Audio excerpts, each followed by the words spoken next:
Hello everyone, welcome to our channel. इस channel पर आपका स्वागत है। हम यहाँ पर सीटेट प्रिपरेशन करवाते हैं।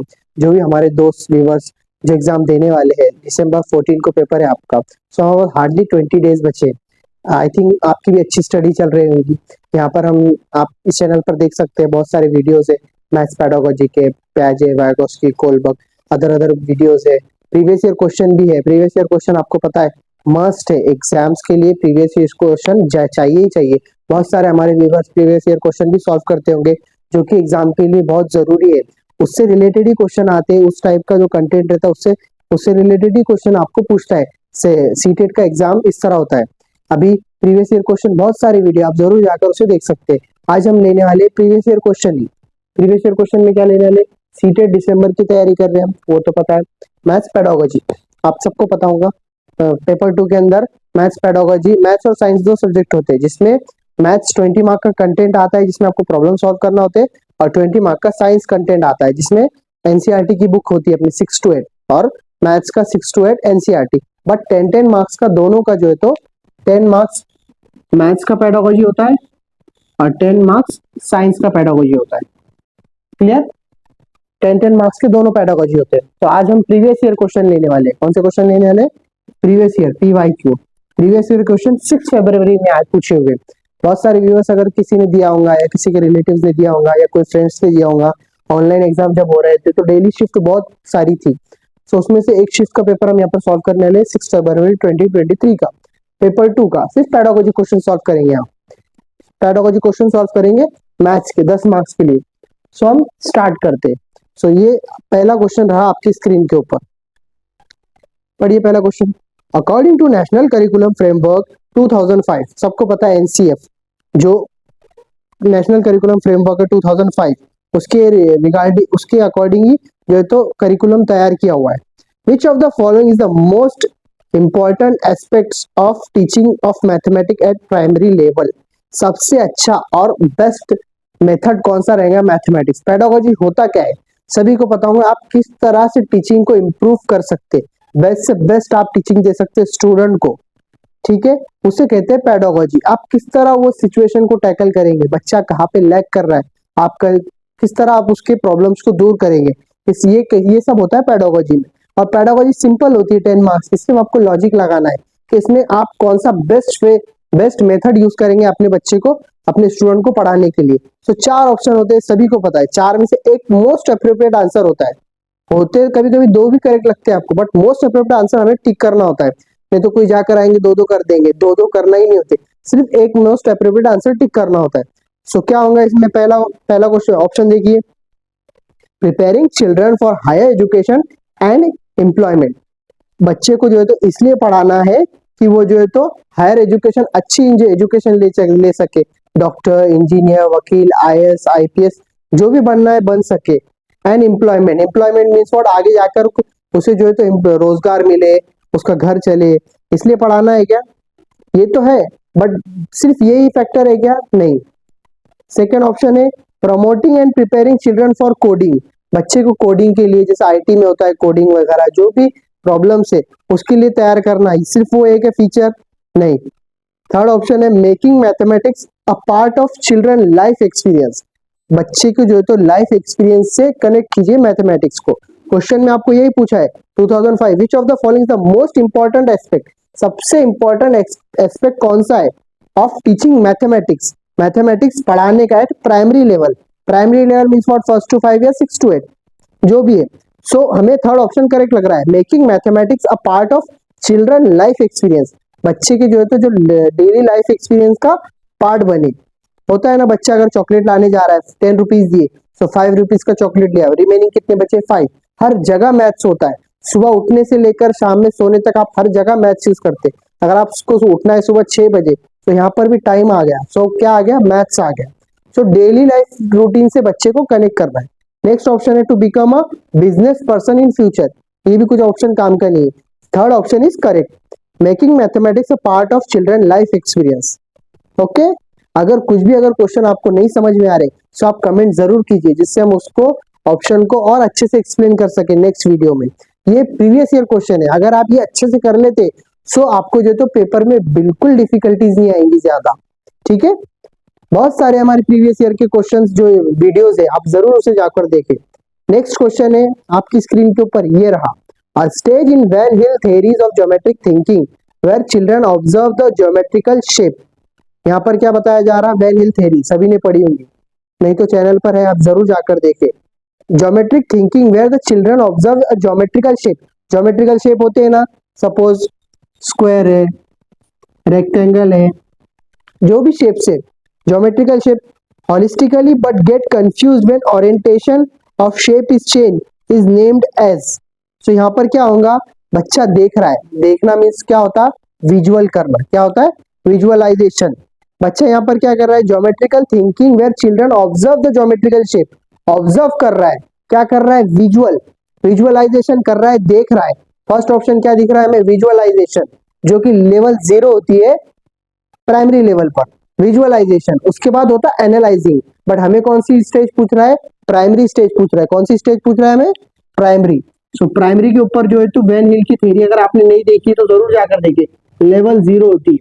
सो लेवल 0 पे क्या होता है, विजुअलाइजेशन, क्या होता है, विजुअलाइजेशन। और सेकेंड स्टेज होती है एनालाइजिंग, बट आपको किस बारे में पूछ रहा है, प्राइमरी लेवल में पूछ रहा है। सो फर्स्ट है विजुअलाइजेशन, ये हमें करेक्ट लग रहा है, visualisation because of primary level. Second है एनालाइजिंग, एनालाइजिंग नेक्स्ट स्टेज की बात है। फॉर्मल डिडक्शन और इनफॉर्मल डिडक्शन ये भी हायर क्लासेस की बात है। So visualisation is for primary level, so first option is correct. Now next question आपकी स्क्रीन के ऊपर, miss Madhu presents the following question to the class. Which of the two numbers can be added to make 54? Her question is, देखिए यहाँ पर जो है तो miss मधु ने क्या किया, एक नंबर दिया 54।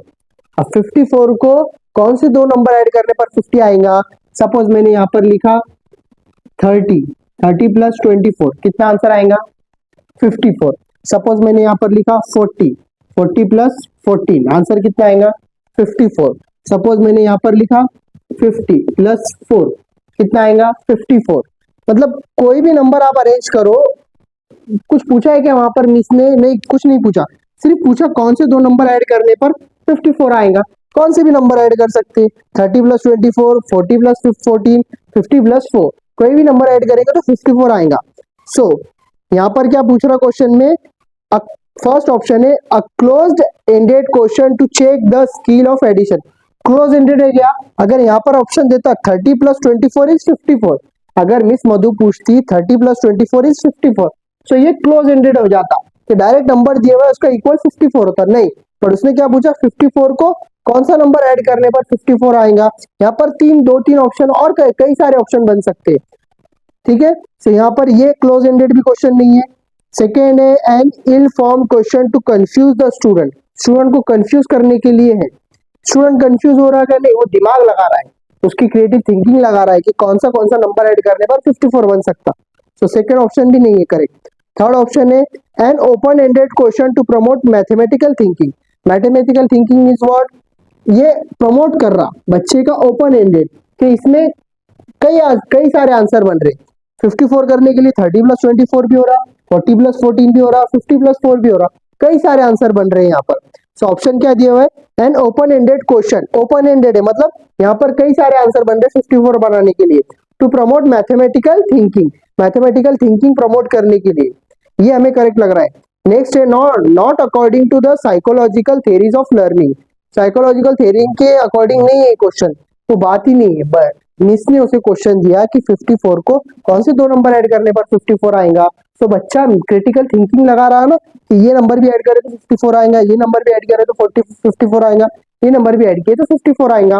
तो ये ओपन एंडेड क्वेश्चन हो गया। Option number third is correct, an open ended question to promote mathematical thinking. Clear, अगर किसी को नहीं समझा so you can ask, okay. Now next question आपकी स्क्रीन के ऊपर, which of the following is least likely to improve teaching learning in mathematics?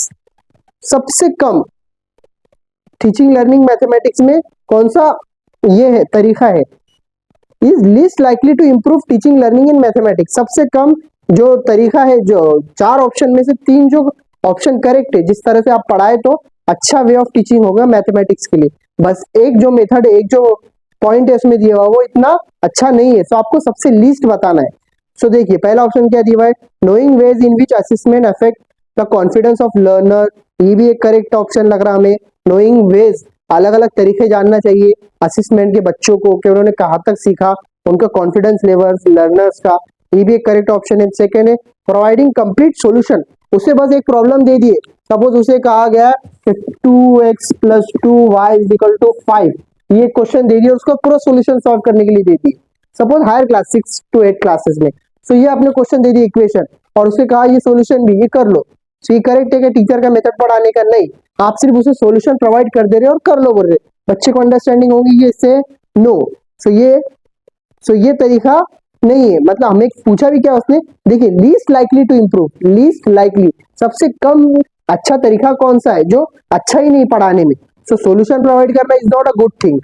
Next है enhance quality of feedback, आप जो है तो बढ़ाइए फीडबैक, बच्चों से फीडबैक लीजिए कि उन्होंने कहाँ तक समझा, कहाँ तक उन्होंने असेसमेंट किया, कहाँ तक वो पढ़ पाए या कहाँ पर वो लैग कर रहे, ये भी ठीक है।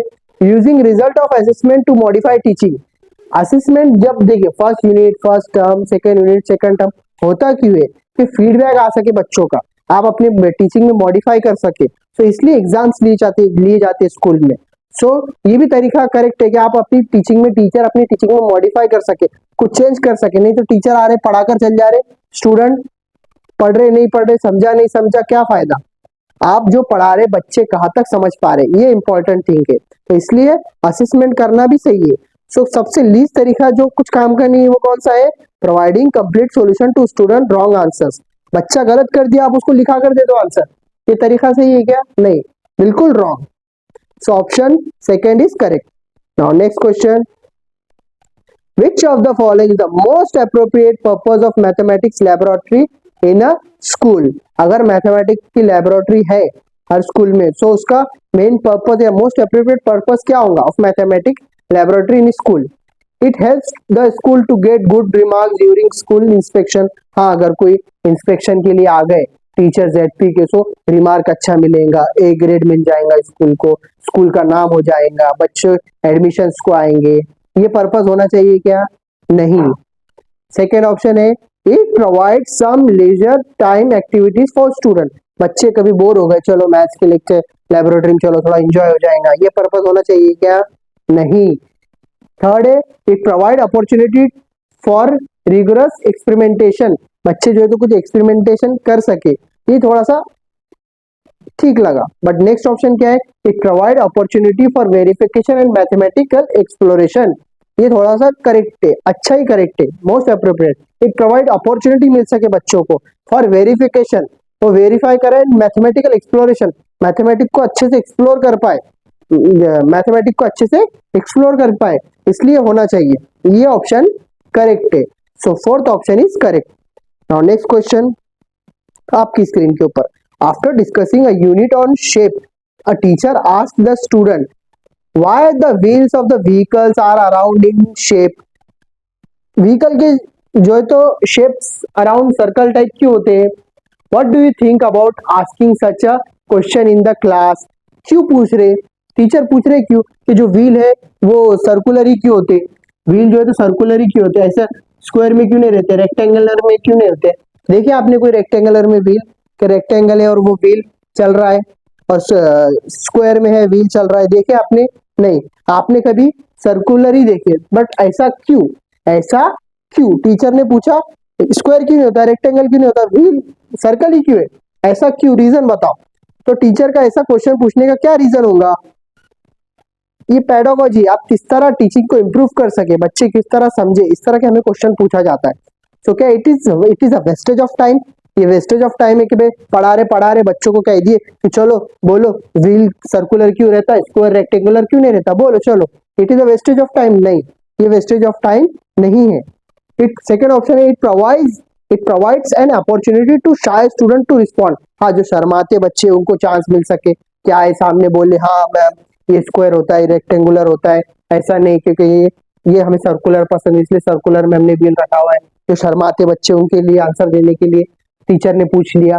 नहीं, वो पूछ रहा क्यों सॉरी, इससे क्या फायदा, it develops logical reasoning in the student, ये थोड़ा ऑप्शन करेक्ट लग रहा है हमें। इट डेवलप्स लॉजिकल रीजनिंग, सोचेंगे बच्चे, तर्क करेंगे, क्रिएटिव थिंकिंग है, कुछ सोचने पे ये हो जाएंगे, हाँ सच्ची क्यों ऐसा, हमने कभी गौर ही नहीं की कि व्हील जो है तो सर्कुलर सर्कुलर ही क्यों होता है, स्क्वायर में क्यों नहीं होता, रेक्टेंगुलर में क्यों नहीं होता, मैंने कभी दिमाग ही नहीं लगाया, है तो है, चल रहे बस गाड़ी पे हम।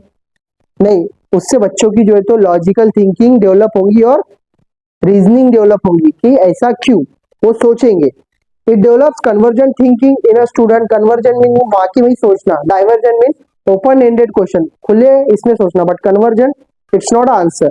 सो यहाँ पर लॉजिकल रीजनिंग डेवलप होगी बच्चों में। So third option is correct. Now next question screen के ऊपर ये रहा, Madhav says in his mathematics class, Madhav एक स्टूडेंट है जो कह रहा है दैट 6 इज 2 थ्राइस 6। सपोज बच्चा कह रहा है माधव 6 का मतलब होता है 2 3, 2 3 मतलब 6 हो जाते, 3 + 3 सभी को पता है 6 होता। तो माधव का कहना है 6 का मतलब 2 3 तो 6 होता है। फिर क्या कह रहा है, and 10 rupees to 5, and 10 rupees is to 5, दो 5 को ऐड करो कितना होता है 10 rupees. So Madhav is indicating which type of reasoning, बच्चा किस तरह का तर्क लगा रहा है, किस तरह का दिमाग लगा रहा है। आपने देखे होंगे जो है तो हमारा रूट्स निकालना होता है, 5 दिया हुआ है, 25 दिया हुआ है, उसके आगे का जो रूट्स दिए हुए रहते हैं तो बीच का एक रूट छोड़ा हुआ रहता है, तो उसमें आपको तर्क लगाना है कितने का स्क्वायर जा रहा है आगे आगे। तो यहाँ पर भी माधव क्या तर्क लगा रहा है, 6 का मतलब 2 3 तो 6 हो रहे, और 10 का मतलब 2 5 तो 10 हो रहे। क्लियर। सो यहाँ पर माधव क्या तर्क लगा रहा है, which type of reasoning, hierarchical और इंक्लूजन, जो है तो उसके तरह जो कम ज्यादा जो नंबर्स हो रहे हैं उस तरह का इंक्लूजन लगा रहा है, या प्रोपोर्शनल प्रोपोर्शनल लगा रहा है। देखिए जहां तक मुझे यहाँ पर ऑप्शन दिया हुआ है प्रोपोर्शनल, 6 है, 3 दिया और 3, 3 + 3 6, एक जैसे नंबर को काउंट कर रहा है, क्या कर रहा है वो, एक जैसे नंबर को काउंट कर रहा है। 6 2 3 लगाए तो 6 हो गए, 10 2 5 लगा दिए तो 10। सो यहाँ पर प्रोपोर्शनल नंबर ऐड कर रहा है, सेम नंबर ऐड कर रहा है बच्चा। थर्ड है प्लेस वैल्यू, प्लेस वैल्यू तो दी नहीं यहाँ पर। फोर्थ है काउंटिंग, काउंटिंग कर रहा है 1 2 3 4 5 6, वैसा नहीं कर रहा, वो क्या कर रहा है प्रोपोर्शनली नंबर ऐड करते चल रहा। सो यहाँ पर करेक्ट ऑप्शनल है, वो जो रीजनिंग जो लगा रहा है प्रोपोर्शनल की लगा रहा है, second option is correct. Now next question, which of the following practices is least appropriate for lesson planning in mathematics, सबसे कम अच्छा तरीका कौन सा है मैथमेटिक्स पढ़ाने का। आप सभी को पता होगा, सब टीचर है यहाँ पर, सबको लेसन प्लान प्रिपेयर करके जाना है, मुझे भी पढ़ाना होता है, सो मैं स्कूल में प्रिपेयर कर कर जाता हूँ जिससे बच्चों को जो है तो अच्छे से हम पढ़ा सके। जो कोई ज्यादा टीचर होशियार होंगे, समझो कि मुझे तो सब आता है, मुझे पढ़ने की जरूरत नहीं है, सो स्टूडेंट को पूरा प्रोवाइड नहीं कर पाते। अगर आप पहले से कुछ प्रिपेयर करके जाएंगे तो आप कुछ और न्यू आइडियाज लेकर जाएंगे पढ़ाने के लिए, वरना एट द स्पॉट जो आपके जहन में आए वो आप बोल देंगे। बट अगर पहले से तैयारी करें तो कुछ क्रिएटिव माइंड में आपके रहता है उस टॉपिक से रिगार्डिंग, सो पहले प्रिपेयर करना जरूरी है, और कहीं आप लैग भी नहीं करते ड्यूरिंग लेक्चर। सो सबसे कम अप्रोप्रिएट, सबसे कम अच्छा तरीका कौन सा है, 3 अच्छे तरीके, मतलब आपको क्वेश्चन में क्या पूछ रहा है, which of the following practices is least appropriate, सबसे कम अप्रोप्रिएट अच्छा तरीका कौन सा है प्लानिंग इन मैथमेटिक्स, मैथमेटिक्स में लेसन प्लानिंग में सबसे कम अच्छा तरीका कौन सा है, मतलब 3 अच्छे और एक जो है तो खराब तरीका है, तो वो आपको टिक करना है। Establish mathematics goal to focus on learning, mathematics के गोल होना चाहिए, क्या पढ़ा रहे हैं, किस तरह पढ़ा रहे हैं, क्यों पढ़ना है मैथमेटिक्स, वो भी करेक्ट है। फोकस ऑन लर्निंग, पढ़ने पे फोकस होना चाहिए, ये भी एक तरीका करेक्ट है।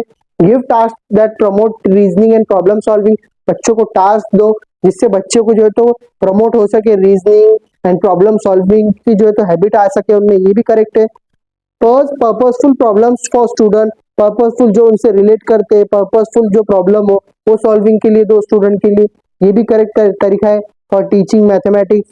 नेक्स्ट ऑप्शन है give home task of solving all the text book question based on the concept taught, जो आपने कंसेप्ट पढ़ा दिया दे दी एक्सरसाइज, जाओ बच्चों ये सब पढ़ कर आओ, ये सब आप अच्छे से कर कर आओ, ये कोई तरीका हुआ क्या, नहीं, आपने उनको अच्छी तरह क्लास में ही बताना चाहिए। फिर अगर जो प्रॉब्लम नहीं समझा तो वो आप सॉल्व कर कर आइए, नहीं समझ में आने पर वापस समझाइए, पर आप उन्हें सिर्फ एक्सरसाइज दे रहे 5.2 स्टूडेंट सब ये घर पर से कर कर लाओ, it's not a good way of teaching for lesson planning also. So fourth option is least appropriate for planning in mathematics. Give home task देना of solving all the text book question based on the concept taught. ये fourth वाला option is correct. Wrong है but correct है। Correct in way में कि least appropriate lesson planning mathematics पूछा था। Now next question and the last one, which of the following question is statistical in nature. बच्चा creative reasoning thinking किसमें लगाएगा, कौन सा क्वेश्चन में बच्चा ज्यादा दिमाग लगाएगा मैथ्स के रिगार्डिंग। फर्स्ट ऑप्शन है what is the cost of pain. अब ये मैं बच्चों को पूछूंगा, बच्चों इस पेन का प्राइस बोलो, ये कोई क्वेश्चन हुआ। ये स्टैटिस्टिकल नेचर है मैथ्स के रिगार्डिंग। कुछ बच्चों में रीजनिंग डेवलप हो रही, थिंकिंग डेवलप हो रही, कुछ हो रहा है सिर्फ 10 रुपए का पेन है सर, ये कोई बात है। Which road is safest to drive, बच्चों को पूछना है सबसे अच्छा सेफ रोड कौन सा है, ये कोई क्वेश्चन है नहीं। What is the number of match sticks in given match box, माचिस की बॉक्स दे दो उनको, माचिस की डिब्बी दे दो और पूछो कितनी काड़ी है कितनी स्टिक्स है इसमें, ये भी कोई क्वेश्चन है, उससे रीजनिंग डेवलप होंगी बच्चों की नहीं। नेक्स्ट ऑप्शन है देखिए लास्ट है, the number of tiles to cover a given area of floor. अब यहाँ पर एक उनको 10x10 का रूम दे दिए कि भाई 10x10 का स्क्वायर रूम है पूरा, आप इसको बोलिए 2x2 के कितने फर्शीज लगेंगे पूरे रूम को कवर करने के लिए। हाँ तो फिर बच्चों की यहाँ पर रीजनिंग डेवलप होगी, थिंकिंग डेवलप होगी, कुछ क्रिएटिव सोचेंगे वो यहाँ पर डेवलप होगा। बट पेन कितने का, माचिस में स्टिक्स कितने हैं और ड्राइव के लिए रास्ता कौन सा अच्छा है, ये भी कोई ये पूछने की ये है। फॉलोइंग क्वेश्चन जो स्टैटिस्टिकल नेचर हो मैथमेटिक्स से, ये ऑप्शन ही रॉन्ग है।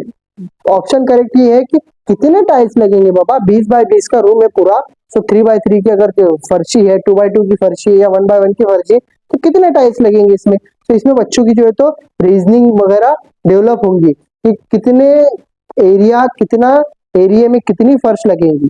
So fourth option is correct. इस तरह हमने जो है तो आज मैथ्स के पेडागोजी के कुछ प्रीवियस ईयर के क्वेश्चन सॉल्व किए, जिसमें आपको पता होगा 60 मार्क का मैथ साइंस होता है, उसमें 20 मार्क्स का मैथ्स 20 मार्क्स का साइंस जो एनसीईआरटी से पूछता है 20 मार्क्स का, और 10 मार्क्स का पेडागोजी मैथ्स 10 मार्क्स का साइंस पेडागोजी।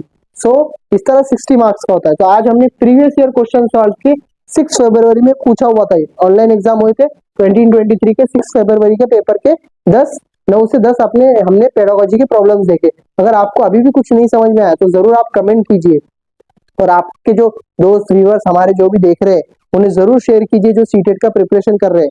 सो अगर आपको वीडियो अच्छा लगा तो जरूर लाइक शेयर और सब्सक्राइब करें, जिससे हमें और मोटिवेशन मिलता है न्यू वीडियोस बनाने में।